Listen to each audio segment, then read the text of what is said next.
સુરતનો ગ્રામ્ય વિસ્તાર હોય કે પછી સુરત શહેર હોય, અત્યારે બેહાલી અને બદહાલી જોવા મળી રહી છે। 48 કલાક વીતી ગયા, પર્વત ગામમાંથી હજી પાણી નથી ઓસર્યા, ખાડીના પૂર ઓસરી નથી રહ્યા અને જ્યાં ખાડીના પૂર ઓસરી રહ્યા છે ત્યાં પારાવાર નુકસાની જોવા મળી રહી છે। આ ખાડીના પૂર અથવા તો 16 ઇંચ વરસેલા વરસાદે કશું જ બાકી નથી મૂક્યું। લોકોના ઘર હોય, હાઈવે હોય, સામાન્ય રસ્તા હોય, સોસાયટીઓના રસ્તા હોય કે પછી પોલીસ સ્ટેશન પણ કેમ ના હોય। અત્યારે જે દ્રશ્યો તમે જોઈ રહ્યા છો વાલકનગરના દ્રશ્યો છે, બીજી બાજુ શુભમ પાર્ક સોસાયટી છે। આ જૂના દ્રશ્યો છે, આગળ બતાવીશું કે હવે ધીમે ધીમે શુભમ પાર્કમાંથી પાણી ઉતરી રહ્યા છે અને પાણી ઉતર્યા પછી કેવી હાલાકી। પણ અહીંયા જ્યાં પાણી ઉતર્યા છે બીજી બાજુ ત્યાં લોકો પોતે જાતે સાફ સફાઈ કરવા મજબૂર બન્યા છે। મહાનગરપાલિકાનું તંત્ર એટલી પણ તસદી નથી લઈ રહ્યું કે અહીંયાથી કાદવ કિચડનું સામ્રાજ્ય ખતમ કરવામાં આવે। મેયર મોટી મોટી વાતો કરી રહ્યા છે પણ અહીંયા કોઈ સાફ સફાઈ કરવાવાળું દેખાયું નહોતું। સ્થાનિકો પોતે જ સાફ સફાઈ કરતા જોવા મળ્યા। જ્યાં પોલીસ સ્ટેશનમાંથી પાણી ઉતરી રહ્યા છે ત્યાં પણ નુકસાનીનો ચિતાર દેખાઈ રહ્યો છે।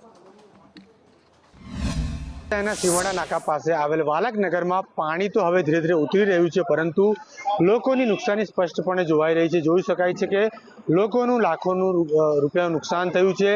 लोको अंदरथी पाणी काढी રહ્યા છે અને લાખોનું नुकसान थयुं छे। કહી શકાય છે કે હવે જ્યારે પાણી ઉતરી ગયું છે ત્યારે તંત્રને પણ સમય મળ્યો છે અને હવે તંત્ર પણ અહીં આવ્યું છે અને ગટરના ઢાંકણા શોધી રહ્યું છે। ખાડી પૂર આવ્યું હતું તેની સીધી અસર આ સીમાડા નાકા પાસે આવેલ વાલકનગર જે છે તેમાં થઈ હતી, સંસાધનમાં થઈ હતી।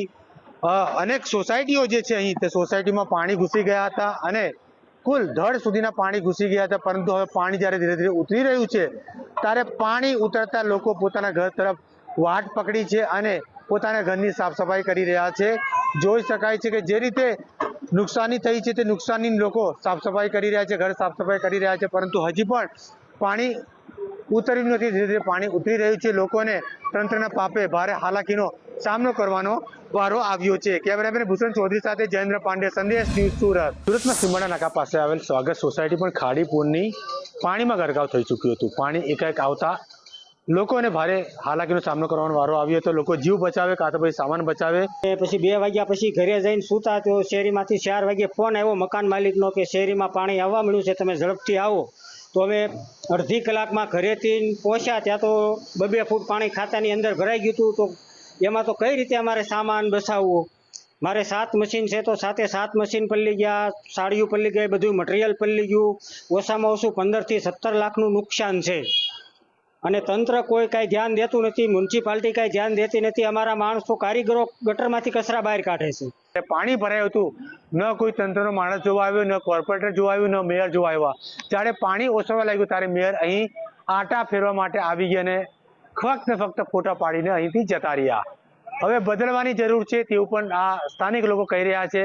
લોકો બદલે, તંત્ર બદલે, સરકાર પણ બદલો તેવી તેમના દ્વારા જણાવવામાં આવ્યું તો જ ને તો જ આ સમસ્યાનું નિરાકરણ આવશે। કેમેરામેન ભૂષણ ચૌધરી સાથે જયેન્દ્ર પાંડે, સંદેશ ન્યૂઝ, સુરત। સુરતમાં ખાડી પૂરે અનેક જગ્યા પર તારાજી સર્જી છે। ત્યારે સુરતના સરથાણા પોલીસ સ્ટેશનમાં પણ ગતરોજ છે તે પાણી ભરાઈ ગયા હતા। અડધું સરથાણા પોલીસ છે તે ડૂબી ગયું હતું। લોકઅપ રૂમ પર પાણીની અંદર ગરકાવ થઈ ગયો। 3 જેટલા જે આરોપી હતા તેને તાત્કાલિક અસરથી અહીંયાથી ખસેડીને જે કહેવાય કે જે આજુબાજુના પોલીસ સ્ટેશનમાં શિફ્ટ કરવામાં આવ્યા હતા। આ હાલત છે સરથાણા પોલીસ સ્ટેશનની। જાંગારી તમામે તમામ વસ્તુ છે તે અત્યારે નષ્ટ થઈ જવા પામી છે। ટેલિફોન હોય, લેપટોપ હોય કે કોમ્પ્યુટર હોય, આ જગ્યા પર જે મૂકવામાં આવ્યું હતું પીએસઓ રૂમ છે જાંગારી। પ્રથમ ફરિયાદ જે છે તે સાંભળવામાં આવતી હોય છે તે જે કહેવાય કે ચોકી છે તે પણ અત્યારે આ રીતના પાણીની અંદર ગરકાવ થઈ ગઈ છે। ડિસ્ટાફ રૂમ છે તે પણ પાણીની ગરકાવ થઈ ગયો છે। એટલે સુરત શહેરમાં અત્યારે જે ખાડી પૂર છે તેના પાણી ઓસરી રહ્યા છે, પરંતુ જે તારાજીના દ્રશ્યો છે તે સામે આવ્યા છે। અનેક જગ્યા પર નુકસાની થઈ છે, તેમાં પોલીસ સ્ટેશન પણ બાકી નથી રહ્યું। આ સરથાણા પોલીસ સ્ટેશન છે તે પણ પાણીની અંદર ગરકાવ થઈ ગયું હતું અને અત્યારે જે ભારે નુકસાની વેઠવાનો છે જે વારો આવ્યો છે। કેમેરા પર્સન અજીત પટેલ સાથે મનીષ પરમાર, સંદેશ ન્યૂઝ, સુરત। છેલ્લા 5 વર્ષની અંદર જે રીતે પાણી આ વખતે આવ્યું છે એવી જ રીતે પાણી ઘૂસી જાય છે।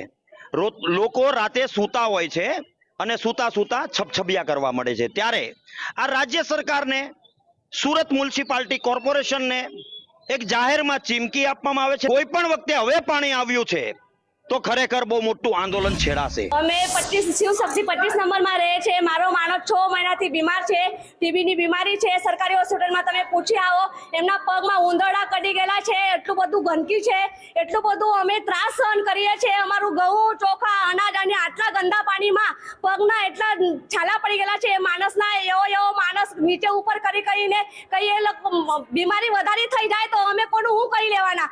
આમ ઘરમાં ડૂબીને મરવા કરતા અમને અહીંયા જેલ આપી દો તો અહીંયા મરી જઈએ અમે. શિવશક્તિ સોસાયટીમાં રહીએ છીએ. ત્યાં છેલ્લા 4 વર્ષથી પાણીની ખૂબ સમસ્યા છે. અમારા ઘરોમાં 3.5 ફૂટ સુધીનું પાણી રહે છે અને તેનો કોઈ નિકાલ નથી. કોઈ સામે આવતું નથી, કોઈ અધિકારી અમારો સર્વે કરવા આવતું નથી. તમારે તકલીફ શું છે શું નથી કોઈ કંઈ પૂછવા આવતું નથી. એના માટે અમે અહીંયા આવ્યા છીએ અને જ્યાં સુધી અમારો કોઈ નિરાકરણ આવશે નહીં ત્યાં સુધી અમે અહીંયાથી જવાના નથી. આજે અમારી સાથે મેડમે આવવું પડશે, ત્યાં સર્વે કરવો પડશે. એટલી ખરાબ હાલત છે ને ઘરમાં કે 10 મણ 15 મણ લોકોના ઘઉં બગડી ગયા છે. લોકોના છોકરાઓ 4 વાગ્યા સુધી કાલે પાણીમાં ખાધા પીધા વગરના બેસેલા છે. છોકરાઓની હાલત બી એટલી ખરાબ છે. આ સમસ્યામાંથી અમને નિરાકરણ જોઈએ, અમને આનો કોઈ બી નિકાલ જોઈએ, નકર અમે આજે અહીંયા આત્મહત્યા સામૂહિક કરી દઈશું. ગતરોજ જે વરસાદ વધારે પડ્યો હતો એના કારણે બારડોલીની અને ધામલોદ લુંબા ગામની કેટલીક સોસાયટીઓમાં પાણી ભરાયા હતા.